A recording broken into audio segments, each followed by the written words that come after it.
नमस्कार, मैं भावना। चलिए देखते हैं झारखंड की 15 फटाफट बड़ी खबरों को।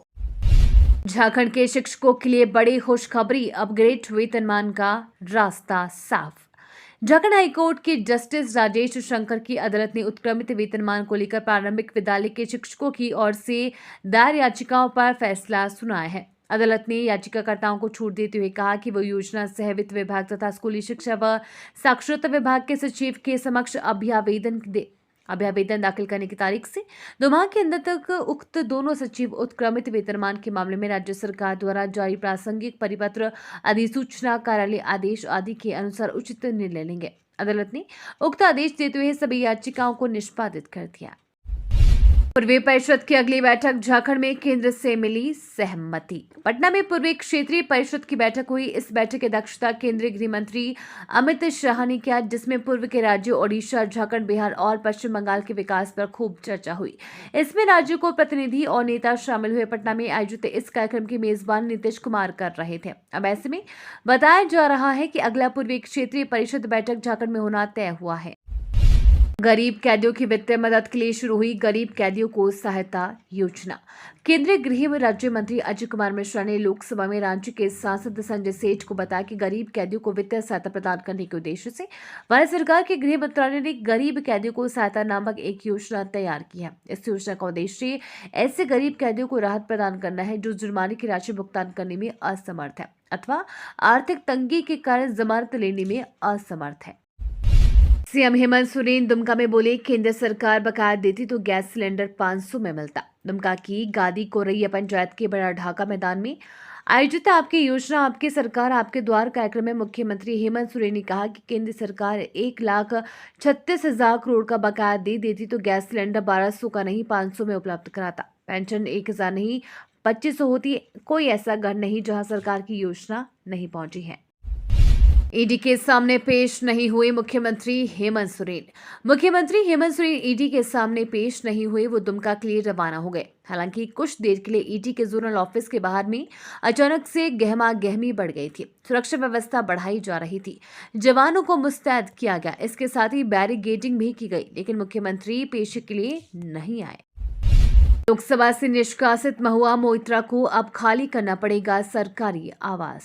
पैसे लेकर सवाल पूछने के मामले में लोकसभा से निष्कासित तृणमूल कांग्रेस के नेता महुआ मोइत्रा को सरकारी आवास खाली करना पड़ेगा। इसको लेकर कार्यवाही भी शुरू हो गई है। सूत्रों के अनुसार लोकसभा आवास समिति ने महुआ मोइत्रा को आवंटित सरकारी आवास खाली कराने के लिए शहरी विकास मंत्रालय को पत्र लिखा हुआ है। मोइत्रा को स्पेशल कोटे में शहरी विकास मंत्रालय ने आवास दिया था। 15 जनवरी के बाद हो सकती है टाटा वर्कर्स यूनियन चुनाव की घोषणा। टाटा वर्कर्स यूनियन की वर्तमान कमेटी के 3 साल का कार्यकाल 21 फरवरी 2024 को समाप्त होगा। यूनियन के संविधान के मुताबिक यूनियन का कार्यकाल समाप्त होने के 2 माह पूर्व और सर्टिफिकेशन की तिथि को आधार मानते हुए चुनाव की प्रक्रिया पूरी की जानी है। ऐसे में उम्मीद जताई जा रही है कि जनवरी 2024 के दूसरे पखवाड़े में चुनावी प्रक्रिया शुरू हो जाएगी तथा 1 माह के भीतर पूरी प्रक्रिया पूरी हो जाएगी। कब खत्म होगा कैश किंग धीरज साहू के यहाँ छापेमारी, 6वें दिन भी आईटी की जांच जारी। कांग्रेस के राज्यसभा सांसद धीरज साहू के रांची स्थित आवास सुशीला निकेतन पर 6ठे दिन भी आयकर विभाग की छापेमारी जारी रही। आयकर विभाग की टीम सोमवार को देर शाम तक कागजात खंगालने में जुटी रही। अब तक सांसद के रांची स्थित आवास से 6 सूटकेस, जेवरात और कागजात जब्त किए जा चुके हैं। हालांकि बीते दिन विभाग की ओर से किसी तरह की कोई जब्ती नहीं दर्शाई गई है। झारखंड सामान्य स्नातक योग्यताधारी संयुक्त प्रतियोगिता परीक्षा हुआ स्थगित। जेएसएससी की ओर से 16 व 17 दिसंबर को आयोजित झारखंड सामान्य स्नातक योग्यताधारी संयुक्त प्रतियोगिता परीक्षा 2023 स्थगित कर दी गई है। इसे लेकर झारखंड कर्मचारी चयन आयोग ने नोटिस जारी किया है। इससे छात्रों में काफी निराशा है। परीक्षा के ठीक पहले जेएसएससी ने ये सूचना जारी की है। जेएसएससी ने इन तारीखों को परीक्षा के आयोजन में असमर्थता जाहिर की है। जेएसएससी ने अगले आदेश तक के लिए परीक्षा स्थगित कर दी है। लोकसभा से तीनों क्रिमिनल बिल वापस, शाह ने नए विधेयक पेश किए।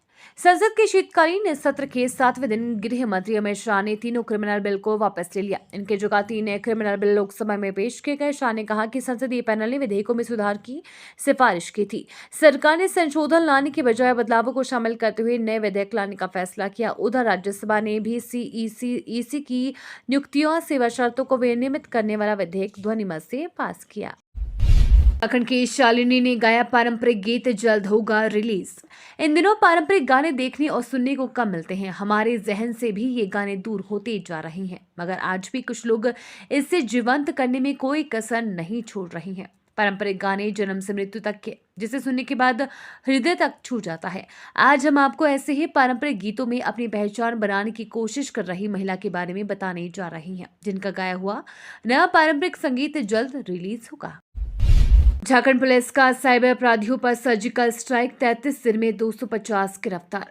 झारखंड पुलिस ने साइबर अपराधियों के खिलाफ पिछले 1 महीने में बड़ी सफलता पाई है। पुलिस ने प्रतिबिंब नामक मोबाइल ऐप के जरिए साइबर अपराधियों पर सर्जिकल स्ट्राइक किया है। पुलिस ने पिछले 33 दिन के अंदर राज्य के विभिन्न इलाकों से 250 साइबर अपराधियों को दबोचा है। ये ऐप साइबर क्राइम में इस्तेमाल किए जा रहे मोबाइल फोन की न सिर्फ शिनाख्त करते हैं, बल्कि अपराधियों रियल टाइम लोकेशन देता है और इसकी मदद से पुलिस साइबर क्रिमिनल्स के ठिकानों पर धावा बोल देती है।